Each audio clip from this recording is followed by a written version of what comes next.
नमस्ते दोस्तों, स्वागत है मेरे YouTube चैनल में। आज मैं आपको वेनाकोसिव MR टैबलेट के बारे में जानकारी देने वाली हूँ। हम इस वीडियो में जानेंगे कि इसमें क्या कंपोजिशन पाए गए हैं, उनका वर्क क्या है, इनको किन कंडीशन में पेशेंट में यूज़ किया जा सकता है, इसकी प्रॉपर डोज क्या है, इसके साइड इफ़ेक्ट्स क्या हैं और इसकी सेफ्टी एडवाइस क्या हैं। चलिए वीडियो को शुरू कर लेते हैं।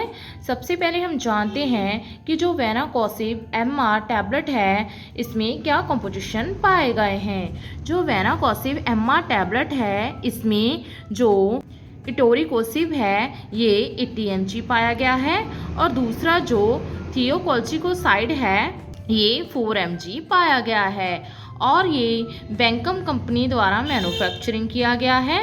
इसकी प्राइस की बात करें तो इसका जो प्राइस है वो है मात्र 160 रुपीज़, 160 रुपीज़। इसकी पैकिंग की बात करें तो आपको इसकी 1 स्टिप में 10 टैबलेट्स मिल जाएंगी। चलिए अब हम इसके वर्क के बारे में जानते हैं कि इसमें जो कंपोजिशन पाए गए हैं उनका वर्क क्या है।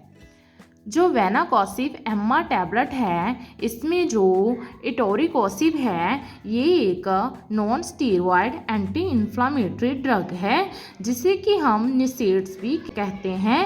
ये एक COX2 इनहिबिटर के नाम से भी जाना जाता है। ये काम क्या करता है, ब्लॉकिंग करता है सर्टेन केमिकल मैसेंजर्स को मींस प्रोस्टाग्लैंडिन्स को जो कि रिस्पॉन्सिबल होते हैं पेन और इन्फ्लामेशन के लिए मींस रेडनेस और स्वेलिंग के लिए। और दूसरा इसमें जो थियोकोल्चिकोसाइड है ये एक MR है मींस मसल रिलैक्सेंट है। ये वर्क क्या करता है, ब्रेन और स्पाइनल कॉर्ड के सेंटर में, जिससे जो मसल्स की स्टिफनेस और स्पाज्म होता है वो ठीक हो जाता है और जो पेन होती है वो इम्प्रूव हो जाती है और जो मसल्स की मूवमेंट होती है वो ठीक होने लग जाती है। चलिए अब हम इसके यूजेस के बारे में जान लेते हैं। जो वेनाकोसिव MR टैबलेट है इसका यूज़ किन कंडीशन में किया जा सकता है। जो वेनाकोसिव MR टैबलेट है इसका यूज़ पेनफुल मसल कॉन्ट्रैक्शन के लिए मीन्स किसी भी तरह की कॉन्ट्रैक्शन करते समय अगर हमारी मसल्स में पेन होती है तो उससे ये रिलीफ दिलाता है।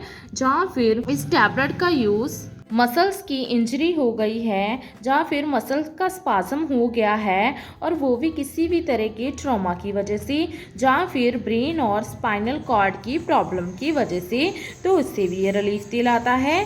जहाँ फिर इस टैबलेट का यूज़ वर्टिब्रल डिसऑर्डर के लिए यूज़ कर सकते हैं मीन्स आपको मनकों की प्रॉब्लम है तो उसमें इसका यूज़ किया जा सकता है। जहाँ फिर पेशेंट को वर्टिब्रल स्टैटिक प्रॉब्लम्स हैं उसमें भी यूज़ कर सकते हैं। जहाँ फिर पेशेंट को डॉर्सल पेन हो रही है, ये एक स्पाइनल कॉर्ड का अपर पार्ट होता है तो उससे भी ये रिलीफ दिलाता है। जहाँ फिर पेशेंट को लोअर बैक पेन हो रही है तो उसे भी ये ठीक करता है। जहाँ फिर टॉर्टिकोलिस इसमें क्या होता है, जो नेक मसल कॉन्ट्रैक्शन है उसमें प्रॉब्लम आ जाती है तो उसे भी ये ठीक करता है। जहाँ फिर इस मेडिसिन का use treatment of painful and inflammation conditions related means joint problems like arthritis हो गया है पेशेंट को उसमें इसका यूज़ किया जा सकता है।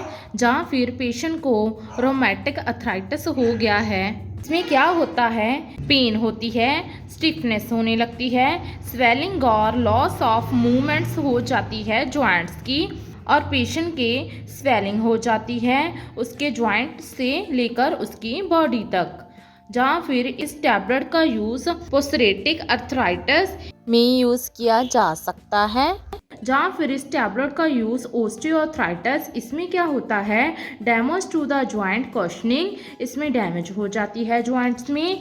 जहाँ फिर इस टैबलेट का यूज़ एनक्लोजिंग स्पॉन्डिलाइटिस, इसमें क्या होता है, पेन एंड स्टिफनेस हो जाती है बोन्स और स्पाइनल कॉर्ड की। इन्फ्लामेशन डिसीज अफेक्टेड करती है स्पाइनल कॉर्ड को और अदर लार्ज जॉइंट्स होते हैं जो कि बॉडी के, उनको भी ये अफेक्टेड कर देती है। जहाँ फिर इस टैबलेट का यूज़ शर्टिका की पेन हो रही है उसके लिए भी कर सकते हैं। जहाँ फिर पेशेंट को डेंटल पेन हो रही है उसके लिए कर सकते हैं। जहाँ फिर पेशेंट की डेंटल की सर्जरी हुई है उसके लिए भी कर सकते हैं। जहाँ फिर इसका यूज़ इन्फ्लामेशन को रिलीव करने के लिए, जहाँ फिर स्वेलिंग को रिलीव करने के लिए जॉइंट्स में, तो उसके लिए भी यूज़ कर सकते हैं। जहाँ फिर इस टैबलेट का यूज़ गाउट, इसमें क्या होता है, pain redness of the joints हो जाती है due to deposition of mineral crystals की वजह से। चलिए अब हम इसकी डोज के बारे में जान लेते हैं। जो वेनाकॉसिव एम्मा टैबलेट है, इसकी जो डोज और ड्यूरेशन होती है वो पेशेंट की एज, सेक्स और बॉडी वेट पर डिपेंड करती है। अदरवाइज इस टैबलेट को दिन में 2 से लेकर 3 बार एज पर पेशेंट के सिम्टम्स के अकॉर्डिंग प्रिस्क्राइब किया जा सकता है। ये जो टैबलेट है इसका जो असर है वो 22 आवर्ली तक रहता है।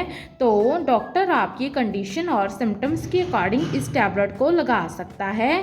इस टैबलेट को कभी भी लॉन्ग टर्म नहीं लेना है। इस टैबलेट को खाना खाने के बाद या फिर ग्लास ऑफ मिल्क या फिर ग्लास ऑफ वाटर के साथ ले सकते हैं। कभी भी खुद से इस टैबलेट को छोड़ना नहीं है। जब डॉक्टर आपको बताए फुल कोर्स होने पर ही इसका प्रयोग बंद करें। ज़्यादा बेटर रिजल्ट के लिए आप इस मेडिसिन की लोअर डोज से स्टार्ट कर सकते हैं। चलिए अब हम इसके साइड इफ़ेक्ट्स के बारे में जान लेते हैं।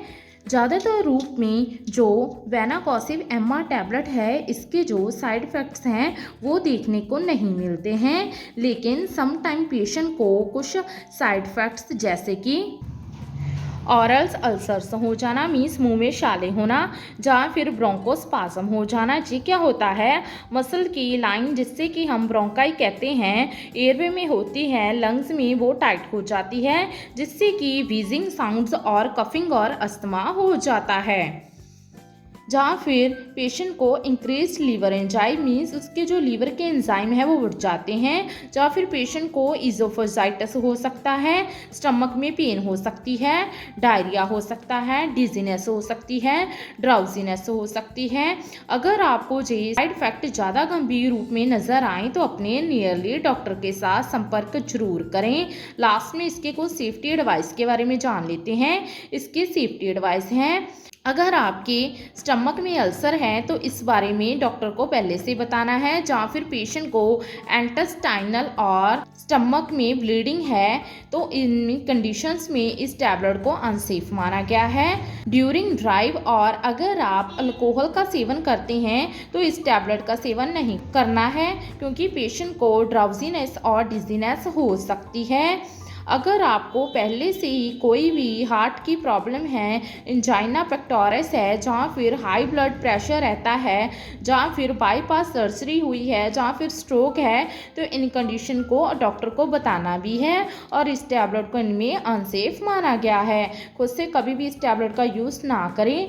प्रेगनेंसी और ब्रेस्ट फीडिंग में डॉक्टर के कंसल्टेशन द्वारा आप इस मेडिसिन का यूज़ कर सकते हैं।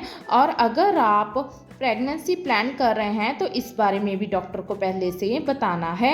सीवियर किडनी और लीवर की डिसीज़ में इस टैबलेट को अनसेफ माना गया है। अगर आप इस टैबलेट के साथ कोई और भी नसेड मीन्स पेन किलर यूज़ कर रहे हैं तो उसका यूज़ ना करें। रेगुलर अपने बीपी का मॉनिटर कराएं फर्स्ट 2 वीक्स के लिए, जब तक आपका ट्रीटमेंट चल रहा है, क्योंकि समटाइम पेशेंट का जो बीपी ब्लड प्रेशर है वो लो हो जाता है। ओवरऑल जाने तो जो वेनाकॉसिव एम्मा टैबलेट है इसका यूज़ किसी भी तरह की पेन के लिए, मसल स्पाज्म के लिए, मसल इंजरी के लिए, जहाँ फिर पेशेंट को जॉइंट्स की प्रॉब्लम है और उसकी वजह से पेशेंट को पेन होती है, तो इन कंडीशन में इसका यूज़ किया जा सकता है। आशा करती हूँ कि आपको मेरी दी गई जानकारी अच्छी लगी होगी। अगर दी गई जानकारी अच्छी लगी हो तो वीडियो को लाइक कर देना, शेयर कर देना और चैनल को सब्सक्राइब कर देना। धन्यवाद।